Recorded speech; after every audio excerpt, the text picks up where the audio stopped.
En esta ocasión nos complace compartir con todos ustedes esta experiencia que como universidad hemos tenido en este proceso de pandemia para darle continuidad al proceso educativo. La conferencia de este día se titula Escenario Educativo de la UGB en tiempos del COVID-19. La agenda que tenemos preparada para esta sesión, pues se contemplan 4 aspectos bien importantes. En primer lugar, conocer el contexto que tenía la UGB antes de la pandemia. En segundo lugar, conocer la estrategia que la universidad ha implementado para dar continuidad a ese proceso educativo durante la pandemia.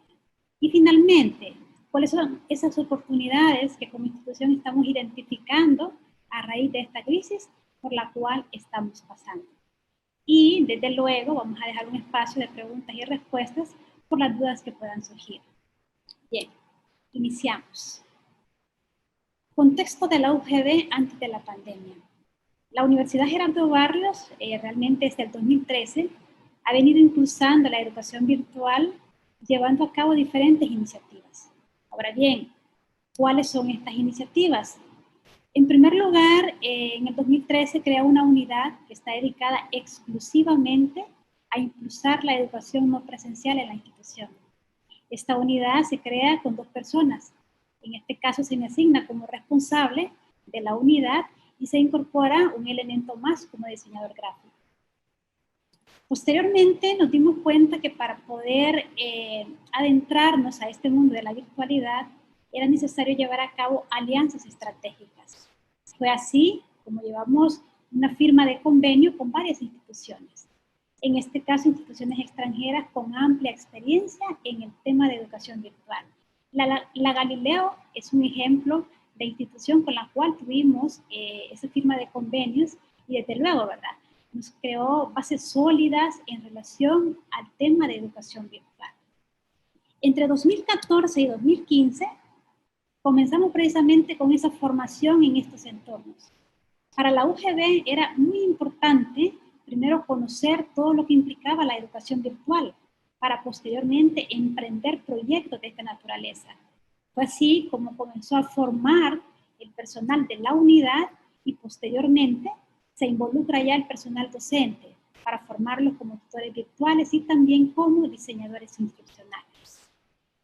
Seguidamente, cuando nosotros consideramos que ya teníamos esas bases teóricas más bien de lo que se refiere a la educación virtual, consideramos que ya teníamos también las competencias para poder crear nuestros propios programas de formación. Iniciamos con cursos cortos, por ejemplo, cursos relacionados al manejo de la plataforma que en ese momento teníamos, cursos sobre tutorías virtuales, cursos sobre herramientas web para utilizarlos en las clases, pero de manera aislada. Posteriormente nos dimos cuenta que podíamos integrar un programa de formación con todos esos cursos que manejamos de manera aislada. Fue así como lanzamos una certificación, la cual le denominamos Certificación en Diseño y Desarrollo para la Educación Virtual. En esta participaron un promedio de 200 docentes, tanto del campus San Miguel como también de Usulután, porque tenemos 2 campus en el país. Y tuvo una duración de 5 meses. Cuando la universidad consideró que el personal docente ya estaba, por así decirlo, con esas competencias en el tema de entornos virtuales, ya quiso quizás adentrarse a proyectos mucho más ambiciosos. Fue así como ya lanza su primer carrera en modalidad virtual y fue la licenciatura en Administración de Empresas. Posteriormente, en el 2018, ya no nos queríamos quedar solamente con una carrera bajo esta modalidad. Presentamos al Ministerio de Educación 2 nuevas carreras, en este caso la Ingeniería en Sistemas y también la Licenciatura en Relaciones y Negocios Internacionales. En el 2019 valoramos que era necesario ampliar la oferta académica, no solamente con licenciaturas e ingeniería, sino también considerar carreras técnicas. Fue así como en este año se presentan 4 programas de carreras técnicas para ofrecerse en modalidad virtual. Y desde luego también la primer maestría bajo esta modalidad. En este año estas 5 carreras estaban en proceso. En el año 2020, pues lo recibimos con algunas novedades. en donde ya no teníamos ni una ni dos carreras virtuales, teníamos 8 carreras virtuales aprobadas. Y en este año 2020 ya contamos con un equipo de la Dirección de Educación Virtual de 13 profesionales, distribuidos en diferentes áreas, como acción tutorial, diseño instruccional y, desde luego, la parte de virtualización de contenidos. Entonces, ese es el contexto con el cual nosotros contábamos antes de la pandemia. Ahora bien, ¿qué pasa cuando llegó la pandemia? ¿Qué hizo la Universidad Gerardo Barrios? Bueno, ahí se tuvo que poder generar una estrategia o implementar una estrategia para darle continuidad al proceso educativo durante esa crisis que estamos viviendo, que por cierto todavía la mantenemos. Ahora bien, ese camino que la universidad recorrió desde el 2013 al 2019 fue clave para poder decidir implementar esta estrategia. Yo no dudo que muchas de las personas que en este momento están conectados, que pertenecen a instituciones educativas, desde luego, y desde luego si tienen ya una unidad exclusiva o dedicada a la educación virtual, cuando comenzó esta pandemia, todo el mundo, sus miradas estaban dirigidas a esa unidad. ¿Por qué? Porque realmente es la que se dedica a impulsar la educación virtual en las instituciones. Lo mismo nos sucedió a nosotros. De entrada nos dijeron, necesitamos establecer una estrategia para poderle dar continuidad a este proceso. Y definitivamente la Dirección de Educación Virtual jugó un papel fundamental en este proceso. Ahora bien, ¿cuál era el enfoque de la estrategia? Bueno, realmente esta contempla, y digo contempla porque realmente todavía está en marcha, que la planta docente, tiempo completo y horas clases de las carreras presenciales de ambos campus que tiene la universidad, desarrollaran sus clases en modalidad virtual, utilizando la plataforma Canvas como LMS y la plataforma Blackboard Collaborate como herramienta para videoconferencias o clases en vivo. Ahora bien, esta estrategia contempló 3 etapas bien importantes, que para nosotros era clave cumplir cada una de esas etapas. ¿Cuáles eran estas etapas? La primera de estas, un plan de comunicación para docentes y estudiantes. Este se creó con el propósito de informar a los docentes y estudiantes sobre la estrategia implementada. Para nosotros era clave que el estudiante y el docente conocieran desde un principio cuál era el proceso que se iba a llevar a cabo, cómo se iban a realizar cada una de las clases, cómo iba a ser esa comunicación entre el estudiante y el profesor. Y desde el lado del profesor, cómo iba a preparar sus clases bajo esta modalidad. Porque una cosa es que tengan las bases teóricas, otra cosa es que se vaya ya directamente a la práctica. Entonces este plan de comunicación contemplaba precisamente todos esos detalles. La segunda etapa consistía en brindar un seguimiento a las clases semanales, es decir, una vez el docente ha preparado su clase, no significa que quedaba sin seguimiento, todo lo contrario. Había un equipo dedicado exclusivamente a brindar ese seguimiento. Y en este caso eran decanos de las diferentes facultades y coordinadores que verificaban que cada asignatura y cada clase estaba ya publicada y contenía los criterios necesarios para considerar o validar esa clase como virtual meramente. Queríamos nosotros quitar ya la idea que una clase virtual es colocar un video y dejar un foro. No podemos resumir la educación virtual en esos recursos. Como todos sabemos, la educación es un proceso y realmente esas son 2 pequeñas actividades que se llevan a cabo, pero realmente no cubren todo lo que implica el proceso educativo. La tercera etapa que se contempló en la estrategia era la evaluación de la estrategia implementada. Para nosotros era muy importante conocer la apreciación de la estrategia implementada por parte del estudiante y el profesor. Y no queríamos hacerlo al finalizar todo lo que es el semestre. Queríamos hacerlo en un momento oportuno para saber qué se iban realizando bien y qué necesitábamos mejorar.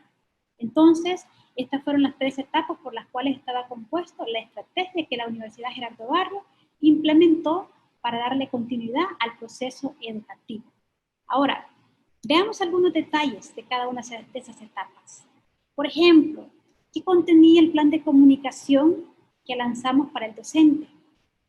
En este caso, nosotros preparamos un material multimedia en donde al docente se le daban a conocer 4 importantes pasos que debería de tomar en cuenta para poder preparar su clase. En primer lugar, y ahí lo podemos observar, se le dio la indicación, y mejor dicho, las indicaciones generales en qué iba a consistir la estrategia. Todo en recursos audiovisuales. Posteriormente, se le indicó que debería de tener una clase virtual, cuáles eran los criterios y cómo preparar esa clase virtual. Todo a través de videotutorial. Como paso 3, se le brindaron plantillas para que pudiera desarrollar los contenidos que iba a utilizar en sus clases. En este caso, plantillas en PowerPoint y también en Microsoft Word. ¿Cuál era el propósito de utilizar esas plantillas? Que independientemente del profesor o de la clase, que se pudiera unificar el recurso que se iba a utilizar para poder presentar los contenidos. Independientemente del formato, pero que se mantuviera una misma plantilla para presentar ese contenido. Y finalmente, el punto número 4 contenía videotutoriales de los diferentes recursos que ofrece la plataforma, o en este caso el LMS, que para nosotros es Canvas, para que el docente pudiera utilizar de manera adecuada cada uno de esos recursos. A pesar que nuestros docentes ya estaban formados en estos ambientes, es decir, la gran mayoría, pero queríamos brindarles todos los insumos necesarios, que si por alguna razón se había olvidado de cómo utilizar alguno de los recursos dentro de la plataforma, ellos pudieran tener ese apoyo necesario. Y todo lo tenían a través de recursos audiovisuales. Algo similar trabajamos también en el plan de comunicación para estudiantes. Por ejemplo, se le brindaron las indicaciones generales al estudiante, en primer lugar. Posteriormente, se le brindó un ejercicio de cómo iba a encontrar su clase estructurada en la plataforma Canvas, para que independientemente de la materia, la estructura pudiera ser exactamente la misma. Esto iba muy de la mano a lo que se les había solicitado a los docentes. Posteriormente, se le brinda también material de apoyo audiovisual de cómo utilizar los diferentes recursos en la plataforma Canvas. A pesar que como universidad hemos venido desde el 2005 incorporando el recurso tecnológico en las diferentes clases, siempre nos encontramos que no todos los estudiantes utilizan de la misma manera estos recursos. Uno puede que se les facilite más que a otros. Sin embargo, con estos materiales queríamos unificar esas habilidades. Si por alguna razón alguien no podía manejar, por ejemplo, cómo participar en un foro, cómo enviar una actividad, precisamente esos recursos le permitían reforzar esos conocimientos. Y finalmente, el apartado del estudiante se cerraba con preguntas y respuestas. Ahora bien, ¿de dónde obteníamos esas preguntas y respuestas? La universidad tiene, por ejemplo, un equipo de contact center que está recibiendo todas las consultas de los estudiantes. Cuando identificamos que nos íbamos a lanzar a la virtualidad, así de un día para otro, entonces el estudiante en su momento preguntaba. Entonces, esas preguntas frecuentes que el estudiante nos hacía a través de contact center o de las redes sociales fueron las que incluimos precisamente en este punto 4 del material que le preparamos al estudiante. Y toda esta información fue entregada en este formato a toda nuestra comunidad estudiantil. Entonces, en eso consistió lo que es el plan de comunicación, tanto para estudiantes como también para docentes. Seguidamente, viene el detalle de la segunda etapa. Imaginémonos, ya el docente ha preparado sus clases, pero realmente es necesario llevar a cabo un seguimiento de esas clases que ha preparado el docente. ¿Qué hicimos? En primer lugar, esta etapa permitía verificar el cumplimiento de los criterios que se habían establecido para validar una clase como virtual. Como institución definimos 7 criterios básicos y esos criterios fueron trasladados a las diferentes facultades para poder verificar en cada clase que se cumplían con esos criterios. Ese era el primer paso. El segundo, retroalimentar a los docentes que por alguna razón no han cumplido con todos esos criterios establecidos. Si es posible, contactarlos. Si alguno de esos criterios faltaba, era necesario completarlo en esa semana correspondiente. Posteriormente, en este caso los decanos y coordinadores de carreras trataban la manera de verificar 2 veces por semana el foro de consultas de cada una de las clases, de cada uno de los docentes y de cada una de las asignaturas. Realmente fue un trabajo, o mejor dicho, es un trabajo bastante arduo.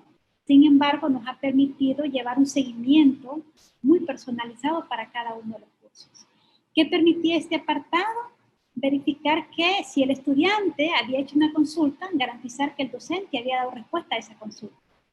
Si encontraba el decano, o en este caso el coordinador, que había una consulta pendiente de responder, en ese momento se ponían en contacto con ese docente. La intención era que el estudiante estuviera muy acompañado durante este proceso. Que estuviera desde su casa no implicaba que el estudiante estaba solo en el proceso, todo lo contrario. Queríamos que se sintiera totalmente acompañado. Y esta etapa finalizaba con identificar, a través de los docentes también, aquellos estudiantes que estaban inactivos, es decir, que no habían entrado a la materia o a la asignatura, que no habían mandado actividades, y de la mano se trabajaba con la unidad que nosotros le llamamos unidad de bienestar estudiantil, para poder contactar al estudiante y llevar a cabo un seguimiento también para el estudiante. Entonces, la etapa de seguimiento consistía precisamente en eso, en que los decanos y coordinadores verificaban cada una de las asignaturas y garantizar que cumplía con los criterios que como universidad habíamos establecido para validar una clase como virtual. Finalmente, está la tercera etapa, que es la evaluación de la estrategia implementada. Para nosotros es importante conocer la opinión que el estudiante tenía de esa estrategia que se había implementado. Y desde luego, conocer la opinión del docente. Ahora bien, ¿cómo llevamos a cabo esta etapa? Al finalizar la tercera semana de clases, se lanzó una encuesta a los estudiantes con el propósito de saber qué les había parecido esta estrategia o cómo ellos la percibían. ¿Qué evaluábamos? Evaluábamos, por ejemplo, contenidos, carga académica, plataformas tecnológicas que estábamos utilizando, la asistencia técnica que estaba recibiendo el estudiante, la asistencia administrativa, pero al mismo tiempo, para nosotros era bien importante saber con qué recursos tecnológicos contaba nuestro estudiante, porque sin duda alguna en su momento se podían presentar casos en donde el estudiante tenía limitantes en cuanto a acceso, ya sea a los recursos computacionales o también acceso a Internet. Y para nosotros era muy importante conocer las necesidades de nuestros estudiantes. Posteriormente a la evaluación, o mejor dicho, a la encuesta que se le administró a los estudiantes, se administró también una encuesta para docentes. Lo interesante de esta encuesta fue que nos generó insumos valiosísimos. Por ejemplo, uno de ellos fue, en su momento no a todas las asignaturas se les aperturaban videoconferencias, es decir, clases en vivo en las diferentes semanas, sino que eran en algunas, en este caso de preferencia a las asignaturas prácticas. Una de las sugerencias que nos daban los estudiantes en la encuesta, que se pudiera integrar las aplicaciones de videoconferencia en todas las clases y para todas las semanas, por ejemplo.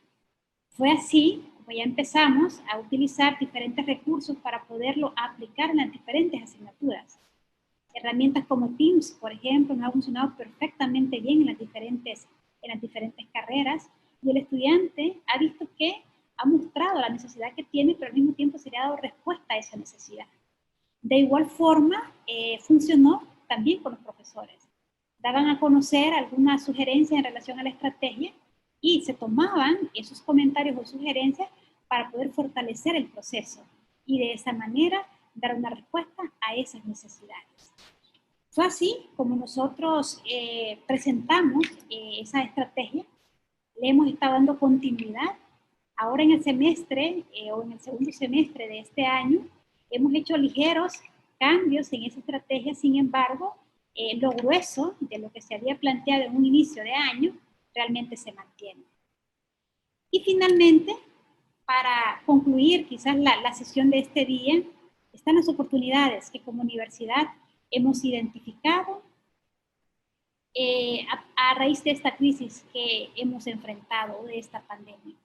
En primer lugar, una de las cosas que estamos identificando es que la modalidad virtual está permitiendo que tanto estudiantes como docentes potencialicen sus competencias tecnológicas y en entornos virtuales. No quisiéramos que al finalizar, o mejor dicho, cuando ya retomemos las clases en modalidad presencial, todo este esfuerzo que se ha hecho, todas esas competencias que ha ido adquiriendo el estudiante y también el docente, se queden ahí y se queden estancadas. Queremos seguirlas potencializando. Es por eso que queremos impulsar quizás de manera mucho más fuerte ese componente tecnológico en cada una de nuestras clases y que tanto docentes como también estudiantes utilicen los recursos diariamente. Ese es uno de nuestros propósitos. Además de eso, la pandemia nos ha obligado a tener que atender nuestras actividades desde casa, pero al mismo tiempo eso lo estamos viendo como una oportunidad en considerar algunas, o mejor dicho, nuevas modalidades de trabajo, y en este caso, pues el teletrabajo para aquellos puestos que así lo requieran. En el caso de educación virtual, para quienes han, mejor dicho, pertenecen a esa área, sabemos de que hay muchas actividades que se pueden tener o realizar desde cualquier lugar sin necesidad de estar dentro de las instalaciones de la institución. Entonces, es una alternativa que podemos ir considerando para poder ampliar esas modalidades de trabajo dentro de la institución. Pero sobre todo, la pandemia nos ha permitido confirmar que es necesario ampliar nuestra oferta académica en modalidad virtual. Como Universidad Gerardo Barrios, actualmente tenemos 8 carreras bajo esta modalidad, pero sin duda alguna, esa sería un motivo más para poder ampliar nuestra oferta académica y brindarle la oportunidad a tantas personas que con limitantes de tiempo y de espacio no pueden iniciar una carrera bajo esta modalidad. Entonces, el propósito que nosotros tenemos es precisamente ese, ampliar también nuestra oferta académica. Bien, esas son quizás los aportes que teníamos que dar como institución para que ustedes conocieran de dónde venimos, a dónde estamos con la estrategia implementada y desde luego a dónde nos proyectamos como Universidad Gerardo Barrios después de esta crisis que en este momento tenemos. Muchas gracias.